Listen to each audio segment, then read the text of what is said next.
Hi, how's everybody doing? My name is Jake Piccolo. I'm a junior sport and entertainment management major at University of South Carolina with a concentration in entertainment management and a particular love for concerts and live events and everything, just to give a little introduction about myself. But today I'll be speaking of a SWOT presentation on the Five Finger Death Punch concert that recently happened on November 11th here in Columbia, South Carolina at the Colonial Life Arena.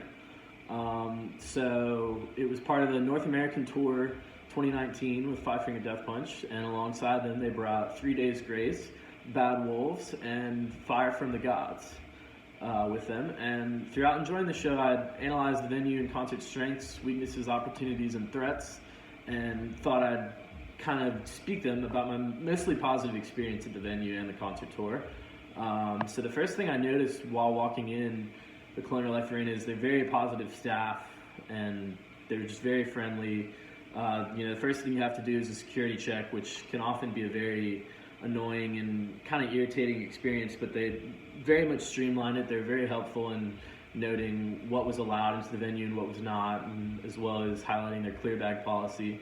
And so it made it very in and out for all the fans entering for the show. And when you walk into the venue, the first thing I noticed was a lot of the South Carolina basketball history that was very present throughout the whole walk throughout the concourse. And then another thing I noticed and participated in was the merchandise table, which I was able to get a tour shirt, which is always really nice when they have a lot of interesting options and maybe autographed stuff like that. Just a lot of really cool tour merchandise.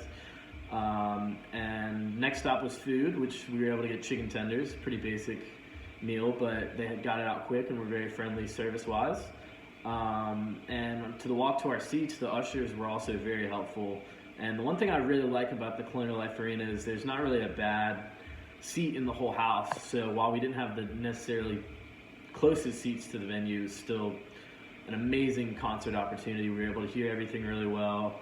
There's a lot of pyrotechnics, LEDs, and lasers that we were able to see that made for a really immersive experience. And all the performances from each four bands were all just really great and audible.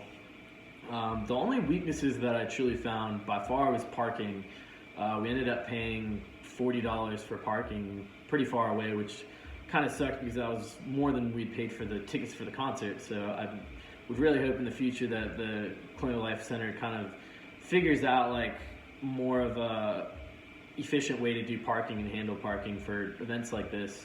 There was also not a lot of bathrooms inside for how many people that were there, which made it very irritating as I had to wait in line a good bit to use the bathroom and ended up missing one of my favorite 3 Day Grace's song, but it was still good regardless. And the merch workers were a little unorganized, it seemed. Is the first time I got a shirt, it ended up being the wrong size from what I'd asked for, so I had to go back and wait.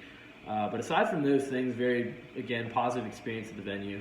The opportunities that I see that the venue has is there's a lot of open dates throughout the year that they don't necessarily utilize, and they could continue to do more diverse shows within their schedule to, kind of bring in a whole different group of people that don't necessarily go out to concerts because they're the same genres or ideas. Another idea that I think would greatly benefit the venue is more of a use of social media in terms of engaging with younger fans and connecting with everyone, and as well as using ticketing with bigger companies.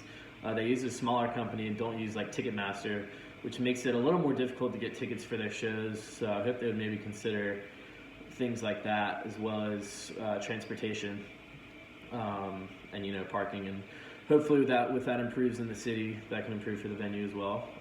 And the only threats that I really see are the other big venues in the state, like Bon Secours in Greenville, North Charleston, Amphitheater North Charleston, because some certain concert tours might be more inclined to pick them over Colonial Life Arena, but hopefully they continue to get more shows as years to come.